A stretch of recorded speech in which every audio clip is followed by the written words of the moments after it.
legendary Porsche 356 remains today as one of the hallmarks of sports car design. With its unique profile and race-inspired lineage, these are highly collectible and quite the collection piece. The 356 was the first production model ever produced by Porsche in 1948. It drew inspiration from the iconic VW Beetle with its design.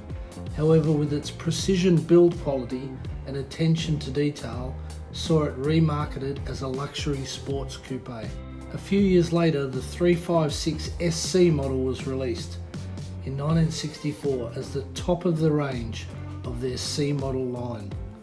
These coupes were the final installment of the highly successful 356 model. And with the impending release of the new 911, Porsche wanted to finish on a high note and thus created the most powerful production engine for the SC model. The new 1600cc engine produced 97 brake horsepower with a top speed of 185 km/h.